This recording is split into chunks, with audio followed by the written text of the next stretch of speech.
ചെറുതോണി ജില്ലാ വ്യാപാര ഭവന സമീപത്ത് വീണ്ടും വലിയ പെരുമ്പാമ്പിനെ കണ്ടെത്തിയത് നാട്ടുകാരെയും വ്യാപാരികളെയും കടുത്ത പരിഭ്രാന്തിയിലാഴ്ത്തി. വലിപ്പമേറിയ പെരുമ്പാമ്പ് തുടർച്ചയായി ജനവാസ കേന്ദ്രത്തിലെത്തിയിട്ടും ഇതിനെ പിടികൂടുവാൻ കഴിയാത്ത വനംവകുപ്പിന്റെ നടപടിക്കെതിരെ വ്യാപക പ്രതിഷേധമാണ് ഉയരുന്നത്.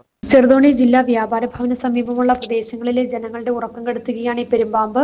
മുമ്പ് ഒരു തവണ വനം വകുപ്പ് ഉദ്യോഗസ്ഥരെത്തി പാമ്പിനെ പിടികൂടാൻ ശ്രമിച്ചിരുന്നെങ്കിലും അത് കാട്ടിലേക്ക് ഇഴഞ്ഞുമാറി രക്ഷപ്പെട്ടിരുന്നു. ഇതിനുശേഷം 4 തവണ കൂടി ഇതേ സ്ഥലത്ത് പാമ്പിനെ കണ്ടതായി വ്യാപാരികൾ വ്യക്തമാക്കുന്നു. ഏറ്റവും ഒടുവിൽ പാമ്പിനെ കണ്ടപ്പോഴും നാട്ടുകാർ ഉടൻ തന്നെ വനം വകുപ്പിനെ വിവരമറിയിച്ചിരുന്നു. എന്നാൽ ഉദ്യോഗസ്ഥർ സ്ഥലത്തെത്താൻ വൈകിയതോടെ നാട്ടുകാരിൽ ഒരാൾ സാഹസികമായി പാമ്പിനെ കാട്ടിലേക്ക് തുരത്തുകയായിരുന്നു. വനംവകുപ്പിൽ നിന്ന് മതിയായ ജീവനക്കാരോ സന്നാഹങ്ങളോ യഥാസമയം എത്താത്തതാണ് ജനങ്ങളെ പ്രതിസന്ധിയിലാക്കുന്നത്.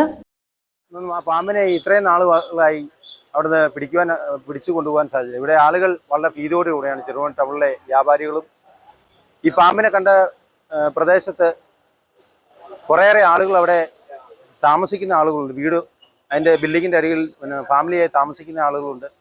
അതുകൊണ്ട് അടിയന്തരമായി ഫോറസ്റ്റ് ഉദ്യോഗസ്ഥന്മാർ മറ്റെന്തെങ്കിലും കാര്യങ്ങളൊക്കെ ആണെങ്കിൽ അവർ ഓടിയെത്തുകയും ആളുകളെ ബുദ്ധിമുട്ടിക്കുന്ന സാഹചര്യമൊക്കെ ഉണ്ട്. പക്ഷേ ജനങ്ങൾക്ക് ഉപദ്രവം വരുന്ന ഈ പെരുമ്പാമ്പിനെ ഇവിടുന്ന് പിടിക്കുവാൻ മാസങ്ങൾക്ക് മുമ്പ് ഇവിടെ കണ്ടതാണ്. ഇന്നും ഈ ചെറുതോണി ടൗണിൽ ഈ പാമ്പിനെ കാണി അവരെത്തി.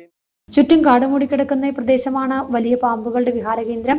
ഹൗസിംഗ് സൊസൈറ്റിക്കും ഒരു സ്വകാര്യ വ്യക്തിക്കുമാണ് ഈ സ്ഥലത്തിന്റെ ഉടമസ്ഥാവകാശം. എന്നാൽ അപകട ഭീഷണി നിലനിൽക്കുമ്പോഴും ഈ കാടുകൾ വെട്ടിമാറ്റാൻ ഉടമകൾ തയ്യാറാകുന്നില്ല. ഏതു നിമിഷവും ജനവാസ കേന്ദ്രത്തിലേക്ക് പാമ്പ് ഇറങ്ങാമെന്നിരിക്കെ കുട്ടികൾക്കും വളർത്തുമൃഗങ്ങൾക്കും ഉൾപ്പെടെ വലിയ ജീവഭയമാണുള്ളത്. അതേസമയം പാമ്പ് വീണ്ടും രക്ഷപ്പെട്ടതോടെ കടുത്ത ഭീതിയിലാണ് പ്രദേശവാസികളും വ്യാപാരികളും കഴിയുന്നത്. വനംവകുപ്പിന്റെ ഭാഗത്തു നിന്നുണ്ടാകുന്ന ഈ അനാസ്ഥയ്ക്കെതിരെ വലിയ പ്രതിഷേധമാണ് ഇപ്പോൾ ഉയരുന്നത്.